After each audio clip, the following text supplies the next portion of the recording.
जम्मू कश्मीर के बाद अब रुख करते हैं लद्दाख का और चीन का वो दर्द दिखाते हैं जो पूर्वी लद्दाख में गतिरोध की वजह बना है। 5 महीने से पूर्वी लद्दाख में तनाव का माहौल बनाने वाले चीन की ये टीस क्या है, ये भारत भी समझता था, लेकिन वो अब जाकर बाहर आई। शी जिनपिंग सरकार ने साफ किया है कि वो सीमा पर भारत के इंफ्रास्ट्रक्चर बढ़ाने से परेशान है। लद्दाख में भारत की मोर्चाबंदी से हिल चुका है। चीनी विदेश मंत्रालय के मुताबिक एलएसी पर भारत के साथ तनाव की असली वजह भारत का बुनियादी ढांचा है। आपको दिखाते हैं भारत के पुल कैसे चीन को फुल टेंशन दे रहे हैं। सरहद से आई यही वो तस्वीरें हैं जिन्हें देखकर ड्रैगन के सीने पर सांप लूटने लगे हैं। नए भारत के दमखम और ताकत का यही वो मंजर है जिसे देखकर चीन बेचैन हो उठा है। चीन को चोट शायद गलवान संघर्ष में लगे जख्म से भी गहरी लगी है, इसीलिए बीजिंग के बादशाह बिलबिला उठे हैं। दर्द का सबूत चीनी विदेश मंत्रालय ने दे दिया। कहा लद्दाख में तकरार की असली वजह एलएसी के करीब बना भारत का नया इंफ्रास्ट्रक्चर है। चीन से सटी सीमा पर भारतीय सैनिकों की तैनाती है।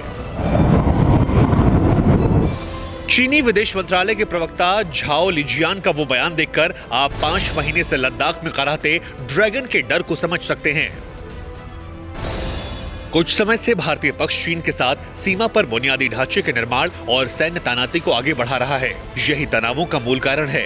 हम भारत से आग्रह करते हैं कि दोनों पक्षों की आम सहमति को लागू किया जाए, हालात को जटिल करने वाली कार्रवाई से बचा जाए और सीमा पर शांति बहाल करने के लिए ठोस उपाय किए जाएं। तुम करो तो सही और हम करें तो गलत। असल में चीन की तानाशाही सरकार देश की करोड़ों जनता पर हुक्म चलाने, जुल्म और बर्बरता ढहाने की इतनी आदी हो गई है कि वो बारंबार अपनी सीमाओं को भूल जाती है। एलएसी पर भी विस्तारवादी चीन का रवैया बिल्कुल ऐसा ही है। करीब 3,500 किलोमीटर लंबी सीमा पर ड्रैगन को मनमानी करने की आदत लग चुकी है। अक्साई चीन उसकी मिसाल है। आजादी के कुछ सालों के अंदर ही चीन ने धीरे धीरे पूरे इलाके को हड़प लिया और फिर 1961 की जंग के बाद अपना नियंत्रण और ज्यादा मजबूत कर लिया। लद्दाख से लेकर अरुणाचल प्रदेश तक सीमा विवाद का फायदा उठाकर चीन की सेना बार बार घुसपैठ को अंजाम देती रही है। सीमा पर अपनी स्थिति मजबूत करने के लिए चीनी सरकारें साल 1950 के दशक से लगातार बुनियादी ढांचे को और मजबूत करती रही हैं। एलएसी के करीब रेल रोड और एयरपोर्ट के इंफ्रास्ट्रक्चर वो तैयार करती रही हैं। शिनजियांग प्रांत से तिब्बत को जोड़ने वाला चीन का G219 नेशनल हाईवे एलएसी के लगभग समांतर लद्दाख से लेकर हिमाचल प्रदेश और उत्तराखंड की सीमाओं को कवर करता है।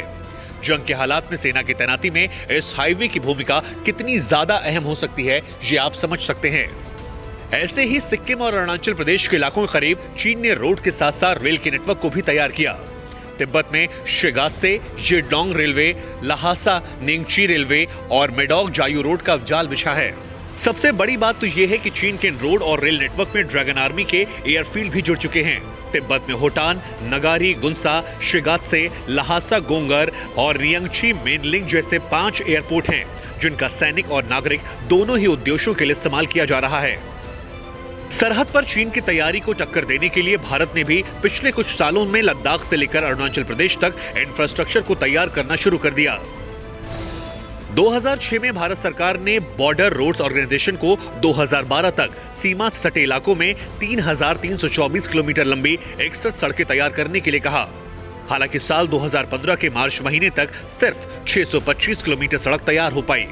मार्च 2018 तक यह आंकड़ा 981 किलोमीटर पहुंचा। लेकिन पिछले 2 सालों में काम में बेमिसाल तेजी आई और भारत ने मार्च 2020 तक 2,486 किलोमीटर रोड तैयार कर ली है। सरहद से जुड़े इलाकों में सेना को जल्द मोर्चे पर तैनात किया जा सके, इसके लिए 44 पुल भी तैयार किए गए हैं। चीन की हर चाल को टक्कर देने के लिए भारत के पास बुनियादी ढांचा तैयार करना है।